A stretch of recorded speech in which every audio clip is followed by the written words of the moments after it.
Bueno, pues gracias por asistir a esta presentación. Yo agradezco mucho la generosidad de Alfredo Carrera y de Edgar Omar Avilés para con la novela, y agradezco también a la Sociedad de Escritores Michoacanos este espacio que han mantenido, creo, durante ya 4 temporadas, este Viernes de Escritores, que en verdad me parece que es muy importante porque nos da la posibilidad a muchos de estar aquí frente a ustedes y presentando el trabajo que hacemos de manera cotidiana. Lo mágico, me parece, de la literatura es que cada lector encuentra en esta novela una concepción distinta de lo que significa el fenómeno migratorio, y más allá de lo que significa el tema del cruce de la frontera o del cruzar las fronteras, no solamente entendida la frontera como el espacio geográfico que divide un territorio de otro, sino también estas diferentes acepciones que tiene la palabra frontera. Yo creo que los seres humanos pasamos toda la vida cruzando fronteras, y en este libro trata no solo de esa frontera física, sino de otras. La frontera que no nos atrevemos a cruzar para ya nunca más ser los mismos, o la frontera que jamás cruzamos para seguir siendo como siempre. Cuando yo escribí esta novela hace ya algunos años, en el 2002, en una estancia en Estados Unidos, tenía la intención de de desmitificar algunas cosas que ocurren en los Estados Unidos. Una, por ejemplo, esta cuestión, cuando uno piensa en migrantes, parece que piensa en que hay mucha solidaridad entre ellos, en que hay mucha generosidad del otro lado. Yo creo que este es un mito, sin generalizar, y es fácil de entender. El recrudecimiento de la crisis financiera en los Estados Unidos y el poco empleo para los paisanos, pues hace que sea muy feroz la lucha por conseguirlo.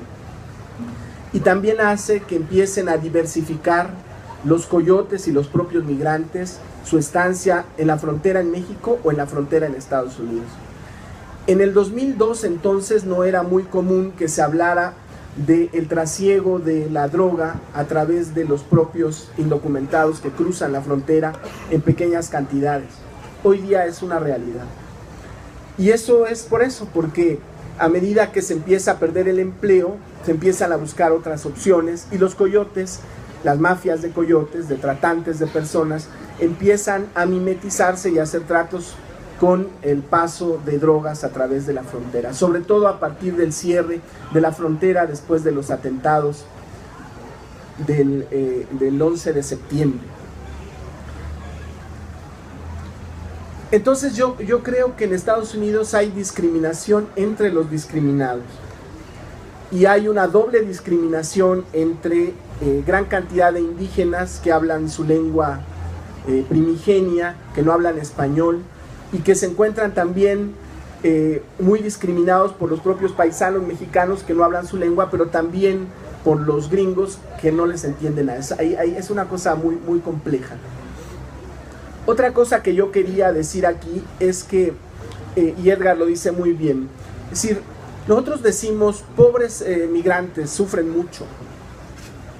Sufren en el paso de la frontera. O sea, yo lo que digo es que el paso de la frontera y la cantidad de muertos al cruzarla, en ese entonces, en el 2002, en los últimos 5 años, más de 3,000 con hombres y otros 2,000 sin identificar que murieron al pasar por el desierto.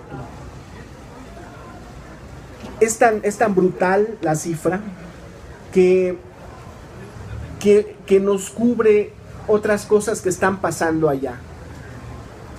Un michoacano que vive en Estados Unidos accede, por supuesto, a mejores condiciones de vida que las que tiene acá, de manera inmediata, aunque parezca un espejismo, pero es así. Lo que gana le alcanza para comprar, para tener un auto, para comprar ropa, para comprar discos no piratas, sino discos originales, para comprarse aparatos electrónicos.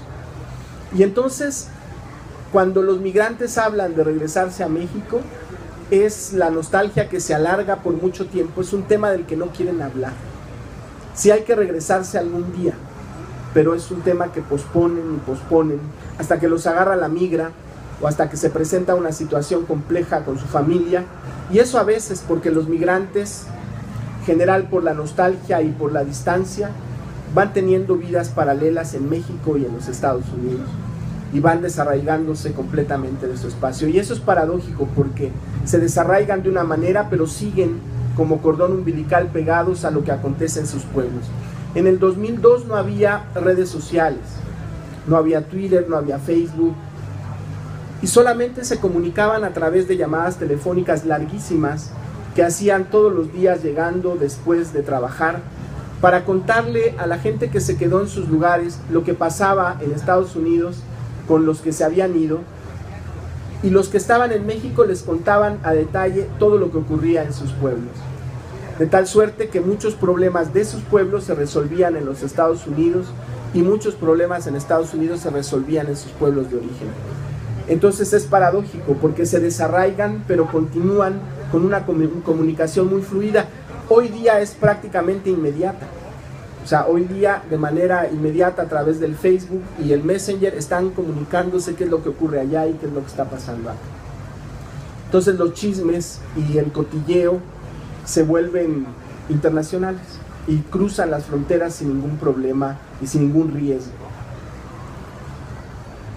Otra cosa que yo quise decir con este libro es que a mí me parece que la diáspora terrible de mexicanos y de michoacanos en los Estados Unidos es similar a lo que ocurre en las guerras o en las dictaduras latinoamericanas donde la gente ha huido.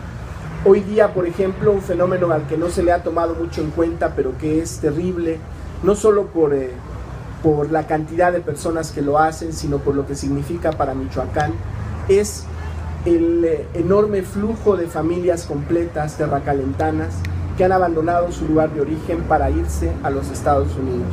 Eso es algo que todavía no se contabiliza y que tiene que ver con las condiciones que está viviendo en este momento el Estado. Pero no solo se van, también regresan.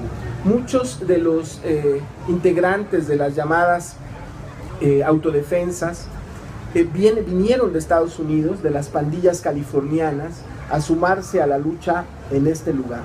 Eso podrá tener muchos bemoles, pero es un flujo de ida y vuelta.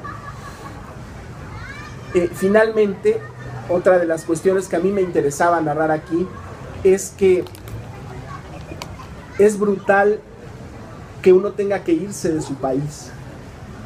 Es terrible que uno tenga que andar buscando arraigo en otros países que no tienen ningún referente cultural de nosotros. Eso me parece muy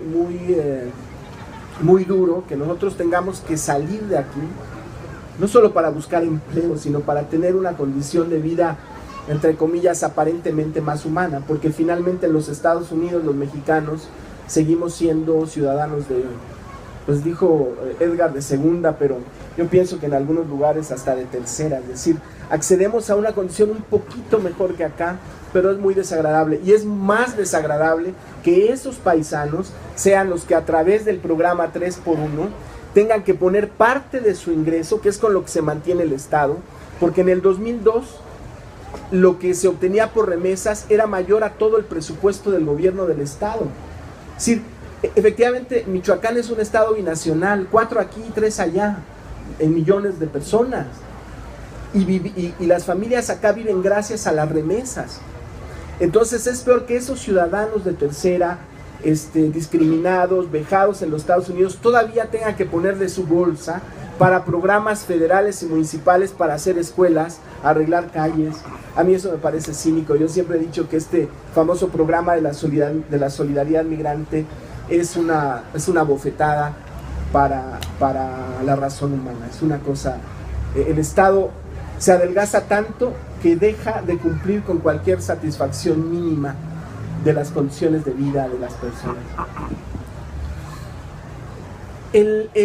Otra cosa que me parece que hay que comentar es que esta novela llega en un momento en que hay una búsqueda para ver qué es lo que la gente o cómo es que puede leer la gente. Es decir, efectivamente tenía un público meta, que era, digamos, inicialmente el público que tenía que ver con estas dos poblaciones, una en Estados Unidos y otra en México, que migraban y que hacían una sola ciudad sin importar fronteras. Es decir, ahí no había fronteras. Las fronteras se prolongan tanto y los territorios se alargan tanto como se alargan las relaciones entre los pueblos, entre los que se van y los que se quedan. Yo soy médico de profesión, inicié intentando recuperar la historia de las comunidades pequeñitas y inicié haciendo, a mí me parecía que en esos pueblos la gente que sabía leer, porque había un porcentaje que no leía, pues leía novelas de vaqueros, leía novelas de monitos, leía el libro vaquero. Y entonces intenté hacer una novela policíaca para intentar atraparlos a la lectura. Entonces la novela tiene como una estructura muy clara que puede recorrerse sin problema, pero tiene entre en medio otras estructuras que es lo que le dan, digamos, el peso narrativo integral a la novela. Algunas de las fracciones de la novela han participado como pequeños puentecitos, ¿no? De manera independiente. La idea es que alguien que tomara la novela pudiera abrirla en cualquier capítulo, leer un poco y entender un pedacito del fenómeno complejo de la migración y después que le entrara toda la novela. Entonces yo creo que ese es un experimento, ojalá y se haya podido lograr. Yo quisiera leerles una partecita de la novela antes de seguir con las preguntas, que yo creo que van a decir más que el que yo hable así, nada más. A ver qué se me ocurre. Les voy a leer. Cada capítulo está escrito con la primera letra del alfabeto, de tal suerte que tenemos, son 26 capítulos, algunos tienen entre medio, son como pequeñas viñetas que no tienen ningún nombre en particular. Voy a leer un capítulo que se llama Líneas Line.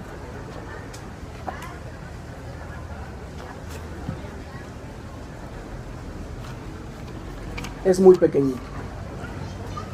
El polvo blanco se desliza por la superficie de cristal.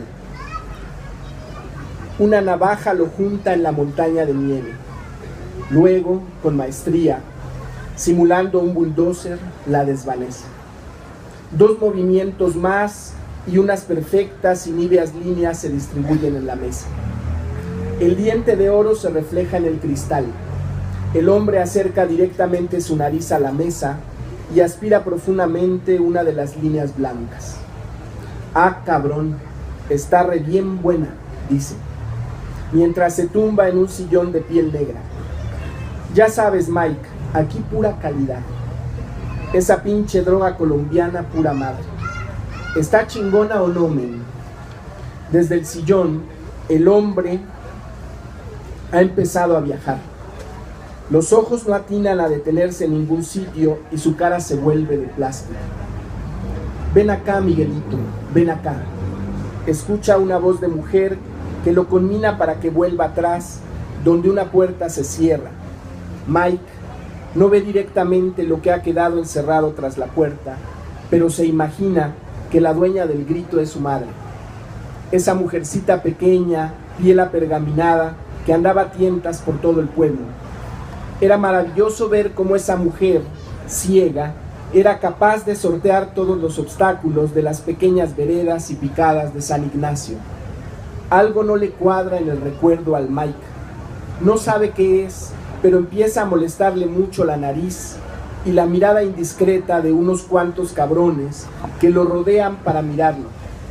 Miguel no logra acordarse de su casa, pero está seguro de algo: su casa nunca tuvo puerta. Solo recordaba un marco de madera apenas cubierto por un nylon negro.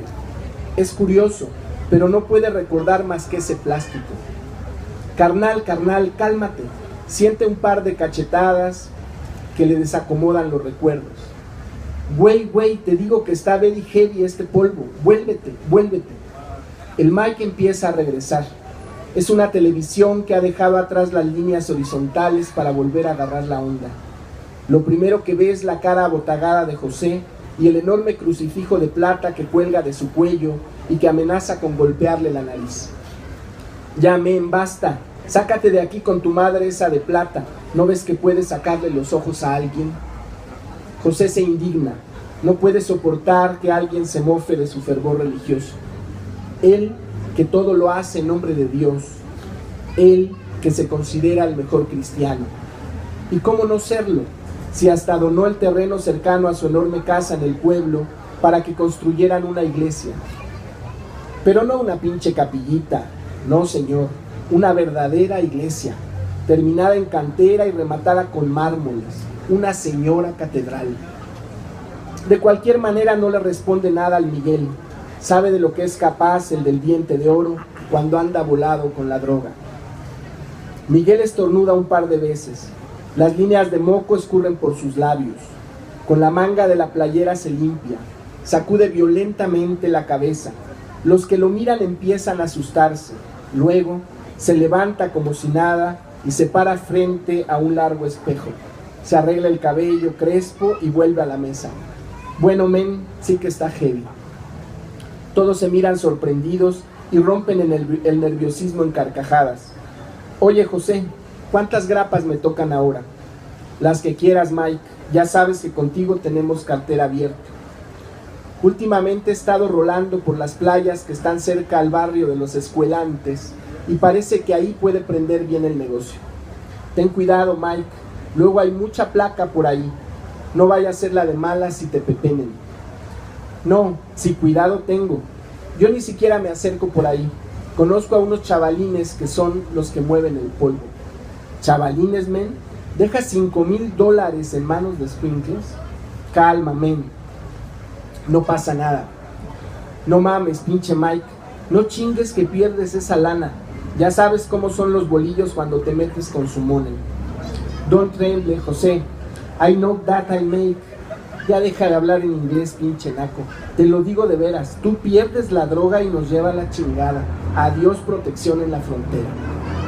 Miguel mira a todos por arriba del hombro. Nadie va a venir a decirle a él cómo hacer su trabajo.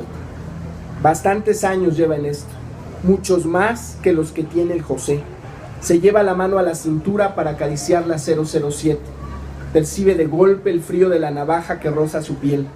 Resume en un segundo todas las traiciones que le ha hecho José. Pero se contiene y con una sonrisa a medias se acerca a la mesa y coge el paquete que le corresponde. See you later, vato. Y sale cerrando lentamente la puerta. Las venas del cuello de José parecen estallar. Le trae ganas al Miguel, pero sabe que no le puede hacer nada. Que además de conocer todas las rutas y maneras en que se distribuye el polvo, es el consentido del padrecito. Y con ese mejor ni meterse. Recuerda lo que le sucedió al médico que vivía en su pueblo. No, si meterse con el padre está de puta madre. Afuera el Mike se detiene en una caseta telefónica. Saca una tarjeta de su billetera y marca el número del viejo Joaquín. Bueno, hello, ¿quién habla? ¿Quién eres tú? ¿Raúl? ¿No está el viejo? Acaba de salir, dijo que no tardaba, fue a la marqueta a comprar unos víveres. En cuanto regrese, dile que le habló Mike. Urge, men, urge.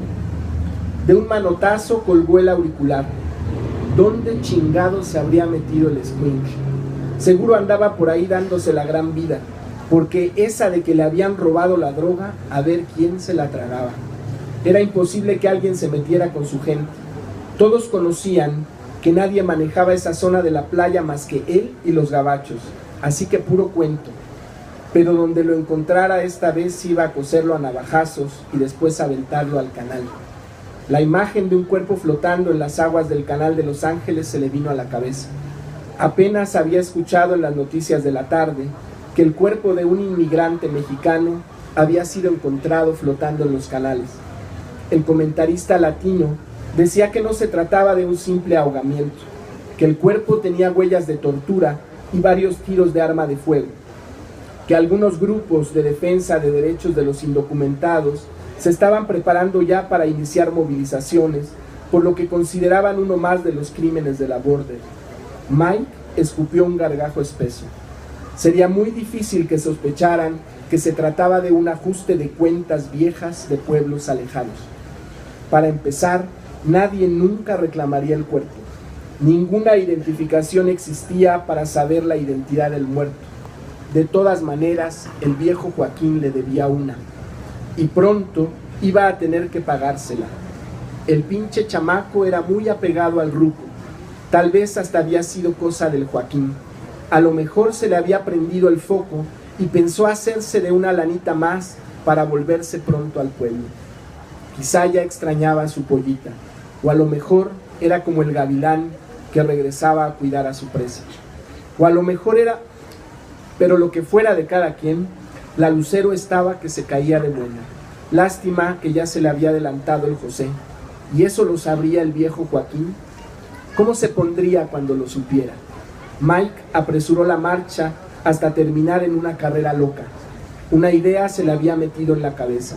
Era la mejor de las ideas, la idea que lo sacaría de todos sus problemas. Corría y corría para alcanzar la línea de meta. Muchas gracias.